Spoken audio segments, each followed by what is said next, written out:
Assalamualaikum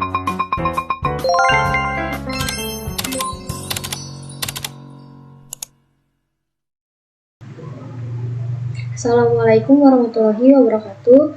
Perkenalkan, nama saya Nur Fitria Turmaningsih dengan NIM 221760, kelas RA3, Program Studi Manajemen Universitas Bima Graha. Di sini saya akan mempresentasikan materi tentang komunikasi bisnis dengan dosen pengampu Bapak Ade Faisal Martuli SEMM. Adapun video ini dibuat untuk memenuhi tugas UAS mata kuliah komunikasi bisnis. Baik, langsung saja ke materi yang pertama, yaitu pengertian definisi komunikasi bisnis. Komunikasi bisnis merupakan suatu proses pertukaran informasi, gagasan, dan pendapat yang melibatkan individu atau kelompok dalam konteks bisnis. Komunikasi bisnis yang efektif dapat membantu perusahaan mencapai tujuan dan menjaga hubungan yang baik dengan karyawan, pelanggan, dan mitra bisnis. Ada dua bentuk dasar dalam komunikasi. Yang pertama, komunikasi verbal dan komunikasi nonverbal. Bentuk dasar komunikasi. Ada komunikator, adalah orang yang mengirimkan ide atau pesan. Ide atau pesan adalah material atau konten yang dikirimkan oleh komunikator. Lalu ada mengirim ide atau pesan, yaitu proses pengiriman ide atau pesan dari komunikator melalui saluran atau media. Lalu selanjutnya ada komunikan, yaitu orang yang menerima ide atau pesan yang dikirimkan oleh komunikator. Dan ada penafsiran ide atau pesan, yaitu proses memahami atas ide atau pesan yang dikirimkan. Dan yang terakhir yaitu umpan balik. Umpan balik adalah tanggapan mengenai persepsi atau penafsiran dari komunikan kepada komunikator. Materi selanjutnya yaitu model dan cakupan komunikasi. Sereno dan Mortensen dalam Deddy Mulyana tahun 2007, model komunikasi merupakan deskripsi ideal mengenai apa yang dibutuhkan untuk terjadinya komunikasi. Model merupakan gambaran ideal tentang yang dibutuhkan untuk terjadinya komunikasi. Semua definisi model ini lebih kepada proses komunikasi dan hal-hal yang diperlukan untuk terjadinya proses tersebut. Adapun fungsi model komunikasi.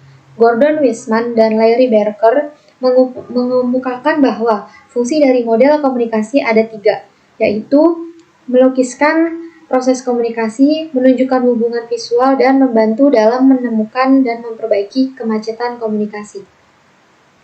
Jenis-jenis model komunikasi yang pertama yaitu model komunikasi linear, yang kedua model komunikasi transaksional, yang ketiga model komunikasi konvergensi, dan yang terakhir yaitu komunikasi 3 tingkat.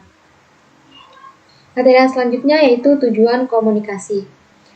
Tujuan komunikasi bisnis adalah memberikan informasi yang berkaitan dengan dunia bisnis kepada pihak lain. Persuasi atau bernegosiasi dengan pihak lain agar apa yang disampaikan dapat dipahami dengan baik dan benar.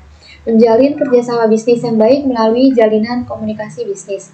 Mempelajari komunikasi bisnis tidak hanya untuk berkomunikasi dengan baik, melainkan dengan mempelajari dan memahami komunikasi bisnis tersebut diharapkan dapat membantu tercapainya suatu tujuan dalam perusahaan. Penerapan komunikasi yang baik dalam kehidupan sehari-hari, mengetahui proses penyampaian informasi yang baik dan mudah dipahami oleh audiens. Fungsi komunikasi secara umum antara lain adalah memberikan informasi, menyampaikan pikiran atau pendapat, melakukan interaksi dengan orang lain, menambah wawasan dan pengetahuan, mengisi waktu luang, membujuk orang lain, mengenal diri sendiri, mengurangi sikap tegang, mendapatkan hiburan, menjaga silaturahmi, menjaga diri agar tidak terisolasi di masyarakat, dan mempelajari peristiwa yang terjadi. Materi selanjutnya yaitu adalah komunikasi dalam organisasi. Komunikasi adalah suatu proses penyampaian pesan atau informasi dari suatu pihak ke pihak yang lain dengan tujuan tercapai persepsi atau pengertian yang sama. Berarti dalam hal ini, komunikasi dalam organisasi merupakan hal yang paling penting karena komunikasi bagian penting dari organisasi. Sebab organisasi tidak akan berlangsung apabila tidak ada komunikasi antara pihak satu dengan pihak yang lain. Unsur-unsur komunikasi dalam organisasi ada komunikator, menyampaikan berita-berita yang disampaikan, komunikan, dan tanggapan atau reaksi. Penyaluran komunikasi dalam organisasi ada 3, yaitu komunikasi vertikal, komunikasi horizontal, dan komunikasi diagonal. Adapun hambatan-hambatan dalam komunikasi organisasi. Hambatan-hambatan organisasional, ada 3 hambatan organisasional, yaitu tingkat hierarki. Bila suatu organisasi tumbuh, strukturnya berkembang akan menimbulkan berbagai masalah komunikasi. Hambatan-hambatan antar pribadi. Manajer perlu memperhatikan hambatan-hambatan antar pribadi seperti persepsi selektif, status atau kedudukan komunikator, keadaan membela diri, pendengaran lemah, ketidaktepatan penggunaan bahasa. Peningkatan efektivitas komunikasi. Yang pertama yaitu kesadaran akan kebutuhan komunikasi efektif, penggunaan umpan balik, menjadi komunikator yang lebih efektif, dan yang terakhir yaitu pedoman komunikasi yang baik. Materi selanjutnya yaitu jenis-jenis komunikasi. Jenis-jenis komunikasi berdasarkan penyampaiannya ada 2, yaitu komunikasi verbal secara lisan dan komunikasi nonverbal atau secara tertulis. Jenis-jenis komunikasi berdasarkan perilaku ada komunikasi formal, komunikasi informal, dan komunikasi nonformal. Jenis komunikasi berdasarkan kelangsungannya ada komunikasi langsung dan komunikasi tidak langsung.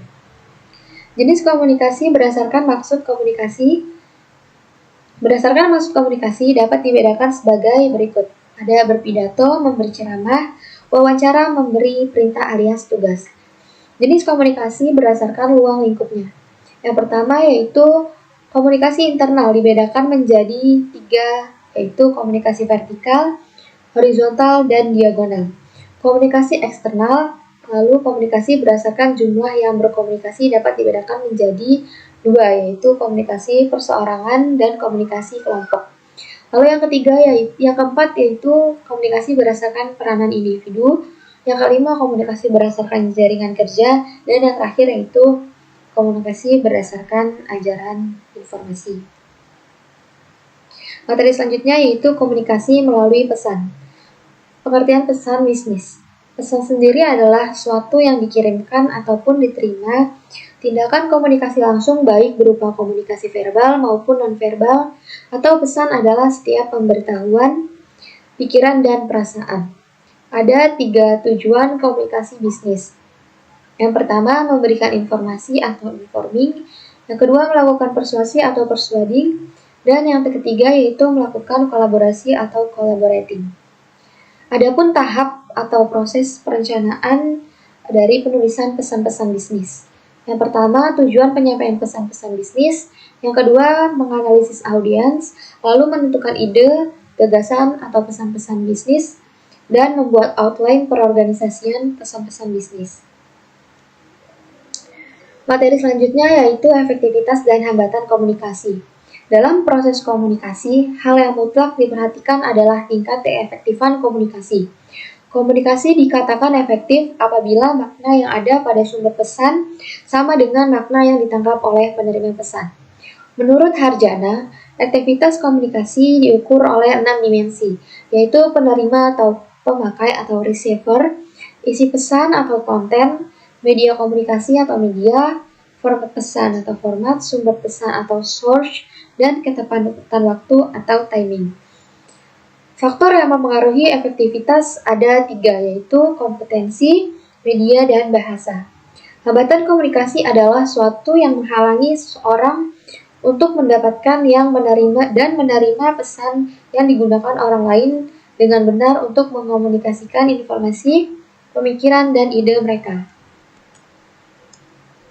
Faktor-faktor penghambat dalam komunikasi. Yang pertama, hambatan psikologis, hambatan sosiokultural, dan hambatan interaksi verbal. Adapun jenis-jenis hambatan komunikasi. Yang pertama, hambatan personal, hambatan kultural, hambatan fisik, dan hambatan lingkungan. Materi selanjutnya yaitu komunikasi lintas budaya. Komunikasi lintas budaya adalah pernyataan diri antar pribadi yang paling efektif antara 2 orang yang saling berbeda latar belakang budaya. Ada 7 buah kebudayaan yang dapat disebut sebagai pokok dari setiap kebudayaan di dunia dan dapat mendukung proses komunikasi antar budaya, yaitu bahasa, sistem pengetahuan, organisasi sosial, sistem peralatan hidup dan teknologi, sistem mata pencarian hidup, sistem kepercayaan, dan kesenian. Tujuan komunikasi lintas budaya yaitu mengurangi tingkat ketidakpastian dan efektivitas antar budaya. Hambatan komunikasi lintas budaya, menurut Tracy Novinger dalam Malista tahun 2013, mengemukakan bahwa hambatan komunikasi antar budaya dapat dibagi dalam 3 jenis, yakni hambatan persepsi, hambatan verbal, dan hambatan non-verbal. Materi selanjutnya yaitu etika komunikasi bisnis melalui teknologi. Komunikasi adalah ilmu yang memperhatikan baik buruknya cara berkomunikasi. Etika komunikasi memperhatikan kejujuran dan terus terang, keharmonisan hubungan, pesan yang tepat, dan menghindari kecurangan, konsistensi antara pesan verbal maupun non-verbal, serta memperhatikan apakah komunikator memotong suatu pembicaraan atau tidak. Adapun peranan dari penggunaan media sosial di dalam komunikasi bisnis. Yang pertama, membangun jaringan. Yang kedua, menerima informasi dari konsumen. Yang ketiga, memperkecil pengeluaran. Yang keempat, menjadi tempat iklan. Dan yang terakhir yaitu cocok untuk pebisnis pemula. Secara umum, terdapat 4 proses dalam pembentukan strategi, yaitu mendefinisikan problem atau peluang, perencanaan dan pemrograman. Yang ketiga, mengambil tindakan dalam berkomunikasi. Dan yang keempat yaitu mengevaluasi program. Materi selanjutnya yaitu presentasi dalam komunikasi bisnis. Secara umum, presentasi merupakan penyajian suatu pemikiran, ide, produk, program, atau layanan. Dalam prakteknya, presentasi akan dilakukan pemateri dalam suatu forum atau diskusi. Bisa dimaksudkan dengan sebagai kegiatan berbicara di depan umum secara lisan maupun komunikasi verbal. Jenis-jenis presentasi. Yang pertama yaitu presentasi impromptu atau dadakan. Yang kedua, presentasi manuskrip atau naskah. Yang ketiga, presentasi memoriter atau hafalan. Dan yang keempat yaitu presentasi extempor atau sudah dipersiapkan. Tujuan dari presentasi sendiri adalah untuk menginformasikan pesan-pesan bisnis kepada audiens, lalu menghibur audiens, menyentuh emosi audiens, serta memotivasi audiens untuk bertindak sesuatu. Persiapan dasar saat melakukan presentasi. Yang pertama, penguasaan terhadap topik atau materi yang akan dipresentasikan, lalu penguasaan berbagai alat bantu presentasi yang baik. Yang ketiga, menganalisis siapa audiensnya. Dan yang keempat, menganalisis berbagai lingkungan lokasi atau tempat untuk presentasi. Presentasi bisnis kerap kali dilakukan dalam dunia bisnis, baik dalam kaitannya dengan masalah pemasaran, keuangan, personalia, produksi, dan teknologi informasi. Oleh karena itu, mereka perlu memperhatikan berbagai faktor yang dapat menunjang keberhasilan presentasi secara efektif. Jadi, kesimpulannya yaitu bahwa presentasi bisnis adalah praktik umum dalam dunia bisnis yang dapat berhubungan dengan berbagai aspek, seperti pemasaran, keuangan, personalia, produksi, dan teknologi informasi. Untuk berhasil dalam presentasi bisnis, perlu diperhatikan beberapa faktor, termasuk persiapan materi, pemahaman audiens, pengguna alat bantu, analisa bahasa tubuh, dan peninjauan lokasi. Presentasi bisnis memiliki 4 tujuan utama, yaitu menginformasikan pesan-pesan bisnis, menghibur audiens, menyentuh emosi audiens, dan memotivasi audiens untuk bertindak. Seiring dengan perkembangan teknologi, tersedia beragam alat bantu presentasi bisnis yang dapat membantu memperjelas pemahaman audiens. Selain itu, presenter perlu menjaga rasa percaya diri dan terus berlatih untuk meningkatkan keterampilan dalam melakukan presentasi bisnis, dengan harapan bahwa presentasi ini akan memberikan dampak positif pada bisnis dan penjualan produk. Materi yang selanjutnya yaitu komunikasi melalui surat bisnis. Surat bisnis adalah surat yang digunakan orang atau organisasi untuk menyampaikan informasi tertulis dalam kaitannya dengan penyelenggaraan kegiatan bisnis. Fungsi dari penulisan surat bisnis yaitu sebagai wakil atau duta bagi pengirim surat, sebagai pembawa pesan-pesan bisnis dan pengirim pesan kepada pihak lain, lalu sebagai alat bukti tertulis atau dokumentasi tertulis, sebagai alat untuk mengingat.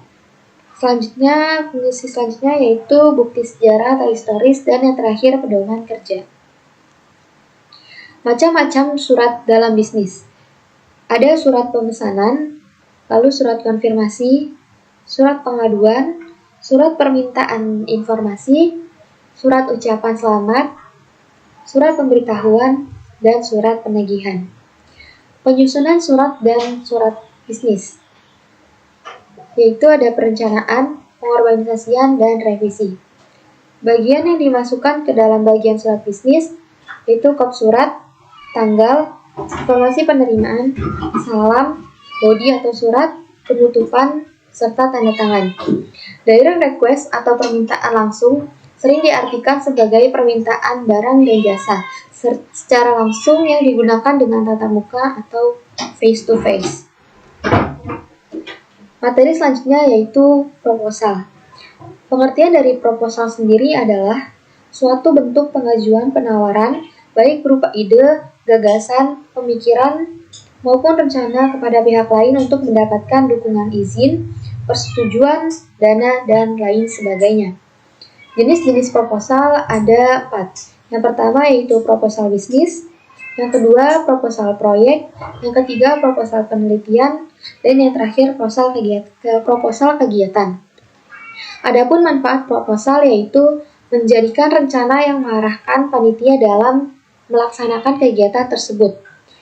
Manfaat yang kedua yaitu menjelaskan secara tidak langsung kepada pihak-pihak yang ingin mengetahui kegiatan tersebut. Tujuan penyusunan proposal. Yang pertama yaitu mengonsumsikan ide atau rencana, menggambarkan rincian atau tujuan. Yang ketiga, mengidentifikasi manfaat dan dampak.